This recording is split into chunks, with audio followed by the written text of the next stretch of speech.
রাখেন। তারা হচ্ছে পৃথিবীর সর্বনিকৃষ্ট বেহায়া জাতি। সেই বেহায়া জাতি হচ্ছে বাংলাদেশের বাঙালিরা। কেন বলছি এ কথা? এই যে দেখেন, কিছুদিন আগে শত শত ছাত্র মারা গেল। শুধু ছাত্র না, এই 4 বছরের একটা মেয়ে যে ছাদে খেলতে গেছিল, সে খেলতে খেলতে নাকি গুলিবিদ্ধ হয়েছে। 11 বছরের বাচ্চা, সে জানলা দিয়ে তাকায় দেখতেছিল কি অবস্থা, ঘরে বসে থাকা অবস্থায় সে গুলিবিদ্ধ হয়ে মারা গেল। এরকম শত শত মানুষ মারা গেল, দেশে এইরকম একটা সিচুয়েশন পার করলো। 5টা দিন 6টা দিনও হয় নাই, মানে ইন্টারনেট বন্ধ ছিল, ইন্টারনেট যে এমনি খুলছে, মানুষ হিড়িক দিয়ে প্রোফাইল পিকচার চেঞ্জ করা শুরু করে দিছে, কেউ হচ্ছে কভার ফটো চেঞ্জ করতেছে, ঘুরতে যাওয়ার ছবি পোস্ট করতেছে, খেতে যাওয়ার ছবি পোস্ট করতেছে। ভাবটা এরকম যেন দেশে কিছুই হয় নাই।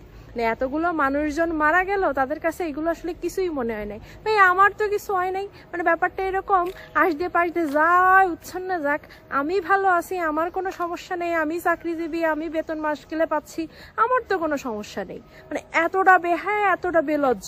আর তার থেকে বেলজ্জ কারা জানেন? এই যে যারা হচ্ছে 50,000 টাকা ডোনেশন দিয়ে এক ভিডিও দেখায় 5 লাখ টাকা ইনকাম করে, তারা কদিন পরে আবার দেখবেন ওই ভিক্ষা ঝুলি নিয়ে আপনাদের সামনে হাজির হয়ে যাবে। কদিন পরে আবার সেই শুরু করে দিবে নাচানাচি, কত কাহিনী, এইটা দেন সেইটা দেন, এই করেন তাই করেন, কত কাহিনী যে ফেসবুক খুললে ইউটিউব খুললে শুরু হয়ে যাবে। আর আপনারাও বেহায়া বাঙালি, আপনারা কি করবেন জানেন? ওই যে ওইগুলো তাদের ন্যাকা কথা শুনে ঠিক ঠিক তাদের জন্য একদম আহ্লাদে গদগদ হয়ে তাদের ফ্যান, তাদের কি যেন বলে ক্র্যাশ, কত কাহিনী, কত কিছু যে হয়ে যাবেন তার নেই কোনো ঠিক ঠিকানা। মানে মানুষের যা কোনো সাগেও লাগে না, যে সব কন্টেন্ট, যে সব মানুষের কথাবার্তা যা দিয়ে মানুষের বিন্দুমাত্র উপকার হয় না। শুধু তাই না, যে মানুষজন বিপদের সাথে থাকে না, সেসব মানুষ আবার ফ্যান হয়ে যান আপনারা, তাদের আবার আইডল মনে করেন। মানে এমন এমন মানুষরে এমন এমন জায়গায় বসান এবং তাদের জন্য আপনারা এত পাগলামি করেন। এই যে এত মানব দরদি, মানবতার ভিডিও করে, মানবতার ফেরিওয়ালা নামে তো বাংলাদেশে কন্টেন্ট ক্রিয়েটরের অভাব নেই।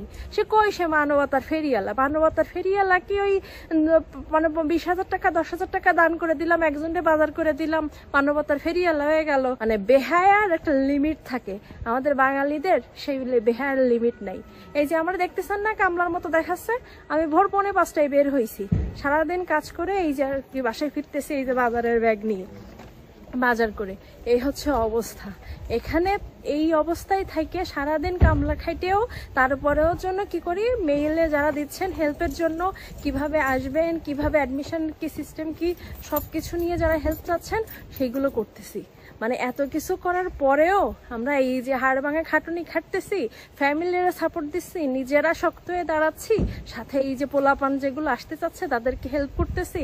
আর এই বাংলাদেশে থাইকে আপনারা এইসব কাহিনী করতেছেন, এর দেখলে মানে রাগ হয় না, কি হয় জানেন? আপনাদের জন্য অনুশোচনা হয়, মনে হয় হায় রে বাঙালি, হায় রে বেহায়া জাতি, তোরা কোনোদিনই ঠিক হবি না।